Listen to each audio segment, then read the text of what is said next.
tuline Anwar Katamba Ogafe gundi yayimba Pastor Wilson Bugende koma weka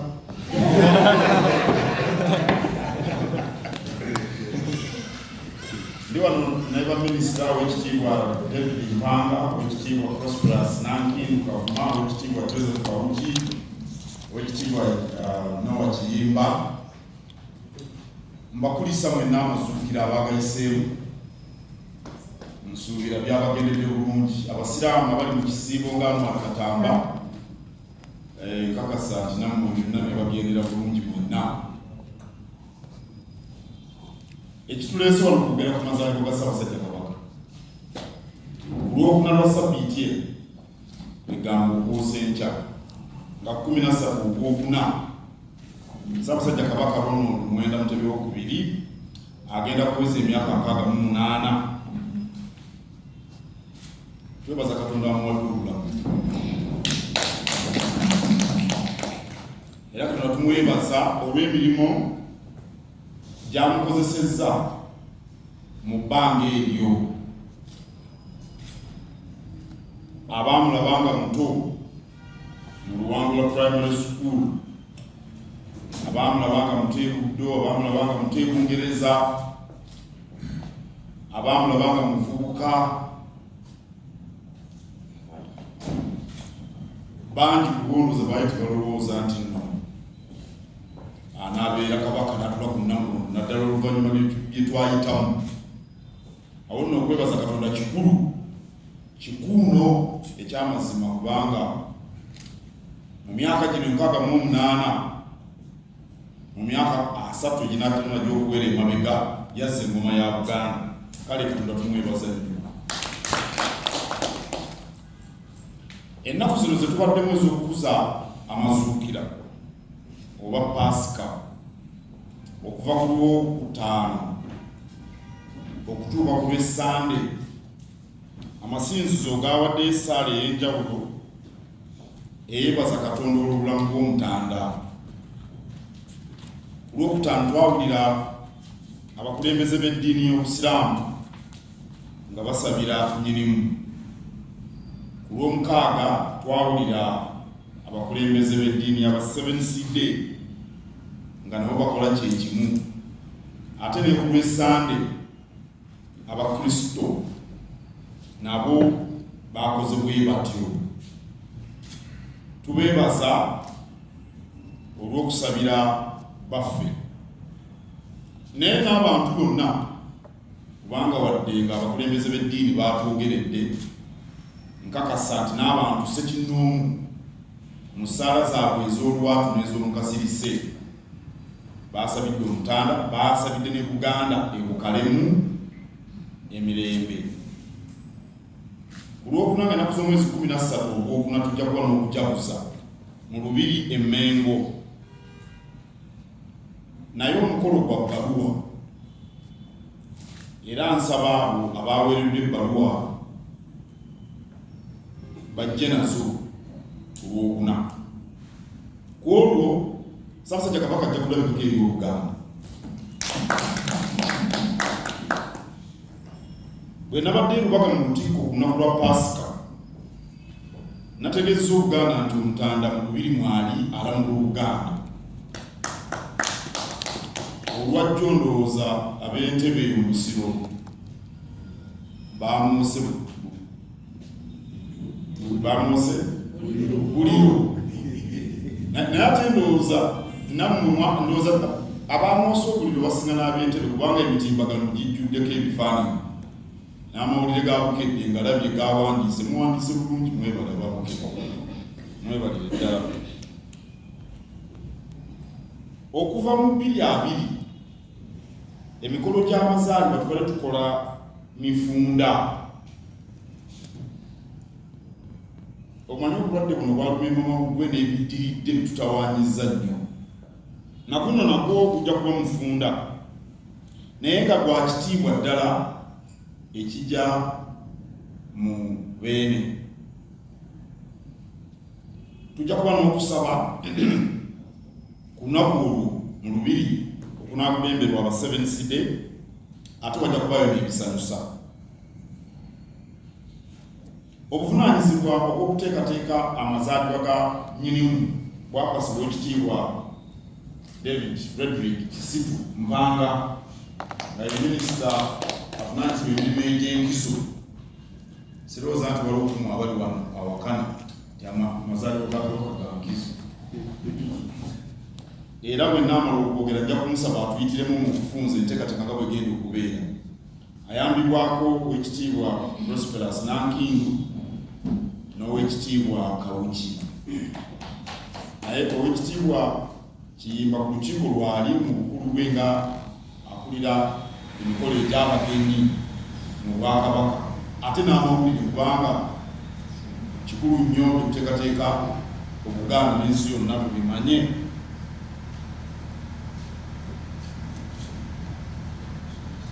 Nga 16 ku Lwessande tugenda kuba n'emisinde mu Bunabyalo egy'amazaalibwa ga Kabaka, era n'eggoolo Ssaabasajja Kabaka ajja tuwubira.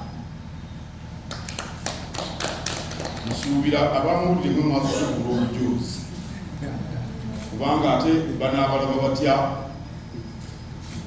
nga mujjidde mu ngoye ezaawukana n'ez'abalala, ate nga mwe muteekeddwa okutegeeza ensi yonna ebinaaba bigenda mu maaso. Tusuubira abantu 10,000, omwaka oguwedde gyali 8,000, era guno omwaka gwa 10 nga tuba n'emisinde gy'amazaalibwa ga Kabaka. Era emisinde gy'amazaalibwa ga Kabaka nze egisinga kakati ku ssemazinga wa Africa okubaako abantu abangi. Omulamu era kuli ku Mukenenya ng'abasajja ffe basaale mu kumulwanyisa tutaase omwana ow'obuwala. Obuvunaanyizibwa buno Kabaka yakutukwasa ffe abasajja kubanga ffe tukwana abakazi. Kakati ffe abasajja bwe tuba abeegendereza nga tumanyi nti Mukenenya gyali, kitegeeza nti kyangu nnyo kutaasa omwana ow'obuwala. Ffenna nga bwe tumanyi amazaalibwa ga Kabaka kitegeeza bulamu. Naye naffe abantu ba bulijjo oba ojaguza amazaalibwa go, era naawe obeera ojaguza bulamu. Kitaffe kyeyava atugamba bwe tuba tujaguza amazaalibwa ge tusoosowaze bya bulamu, era bwe tukoze okuva lwe twatandika okudduka okutuuka leero bulijjo enteekateeka ebeera ntuba n'omulamwa gwa myaka 3.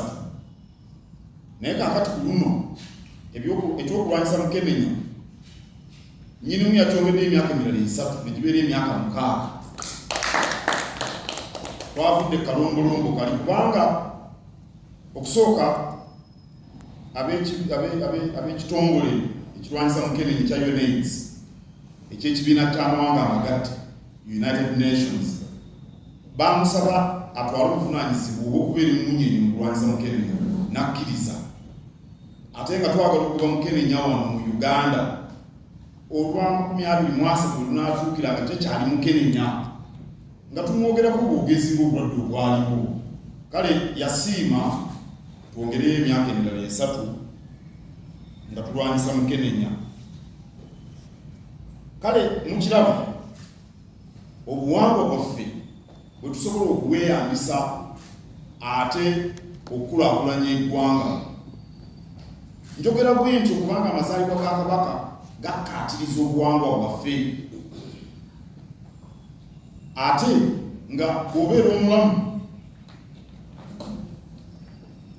gw'osobola okubaako kye weekolera. Kakasa bannamawulire abali wano bandyagadde okusukka, obayinza okuba yakudde n'omusujja teyazze. N'olwekyo oba oyagala okwekulaakulanya okusoosowaza bya bulamu. Kakati ffe mu Bwakabaka tweyambisa obuwangwa bwaffe okuleeta enkulaakulana. Ku misinde gya Kabaka n'amazaalibwa ge tuli ku nsonga y'obulamu. Ndowooza nti ebyobulamu y'ensonga esinga obukulu mu bintu byonna twagala okukola, kubanga webutali tewali kintu kyonna kyoyinza kukola. Awo nno nga tulondoola okuzza Buganda ku ntikko nga kwolesebwa kwe tulina. Omuteregga yasiima bulungi bwe yasalawo amazaalibwa ge n'ebikolebwa byetooloolere ku miramwa egy'obulamu.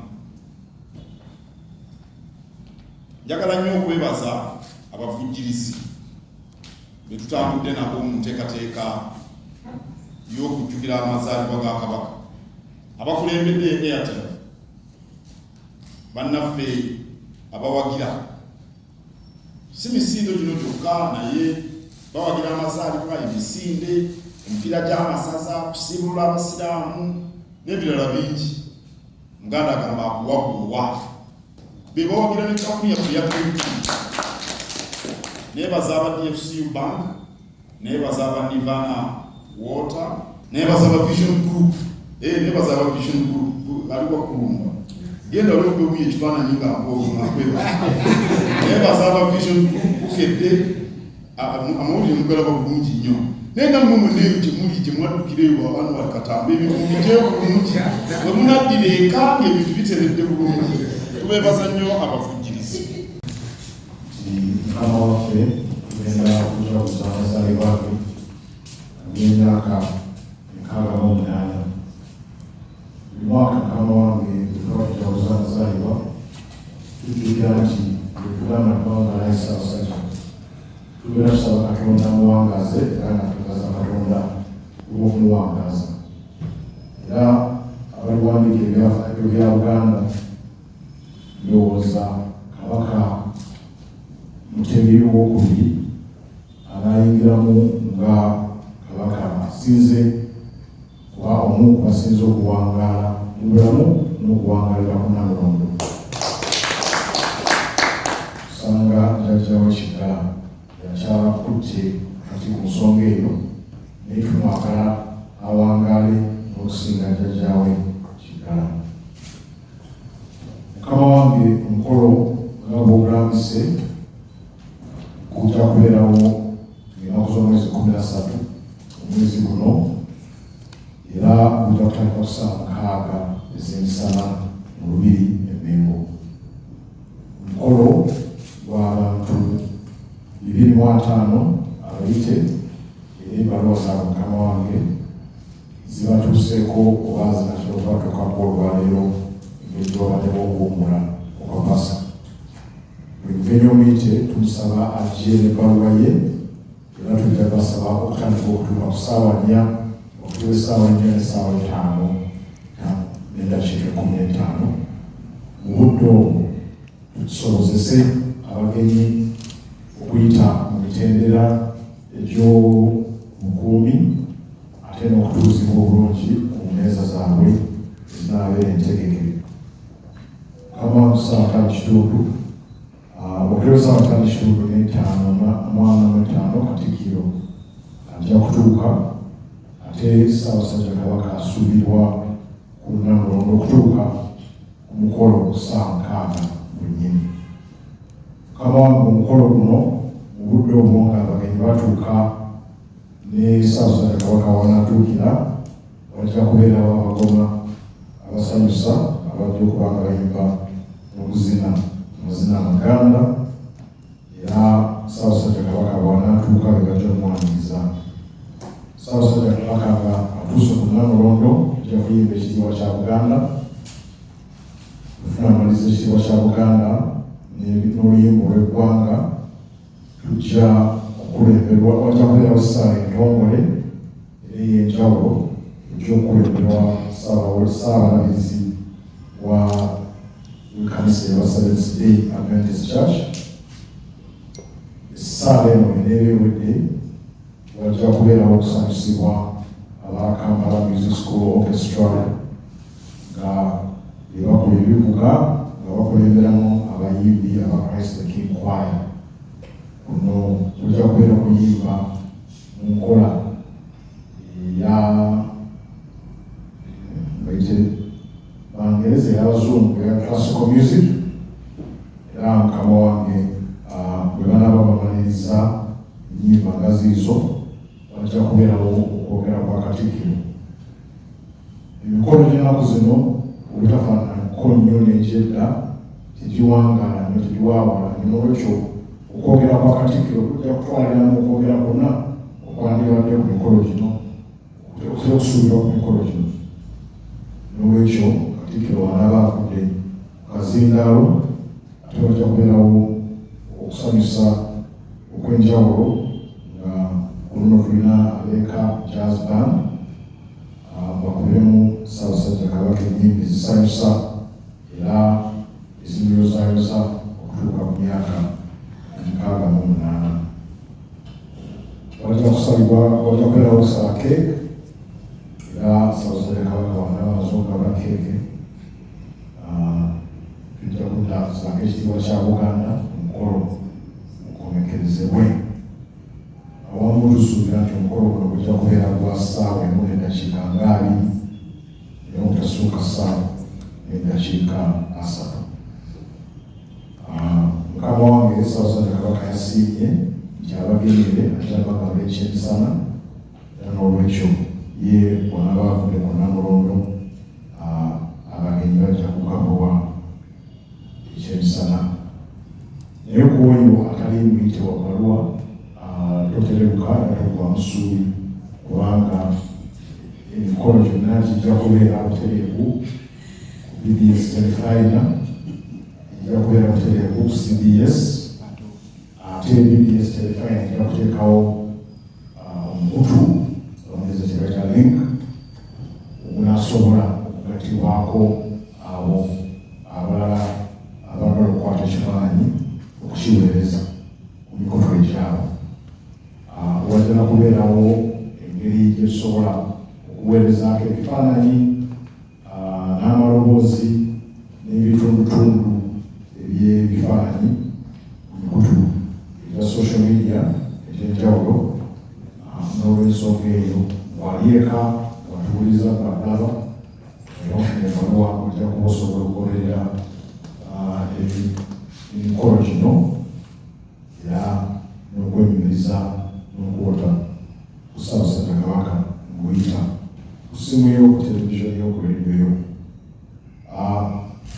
Bannamawulire bajja kufuna abameza gye bayita accreditation okujja olw'okubeera nti omukolo mutono osobola kubeera nga bannamawulire bonna bajja naye enkola eyo yakakasa nti nno emikutu egyo emikulu gyonna wegiri era n'abo abatasobola kujja bajja kuba basobola okweyunga ku engeri gyenjogeddeko. Mukama wange mpozi ekirala ekisembayo nti ebyokwerinda n'ebyobulamu bitwetaagisa okubeerawo n'enkola ey'enjawulo nga bw'otegeezeza tukyetegereza embeera. N'olw'ensonga eyo abagenyi abayite tubasaba batubajuliza nti batuukeko mangu basobole okuyita mu mitendera gyonna egy'obulamu n'ebyokwerinda batuule Ssaabasajja Kabaka abasange abateredde bulungi oli omukolo olyoke gutandike. Mukama akasembera ddala mu bavugirizi bewayogeddeko kuliko n'aba Uganda AIDS Commission ziyigizibwa nabo aba Uganda AIDS Commission kwe bali. Mukama wange mumufunze ebyo tujja okusuubira omukolo guno ogw'okujaguza kwebaza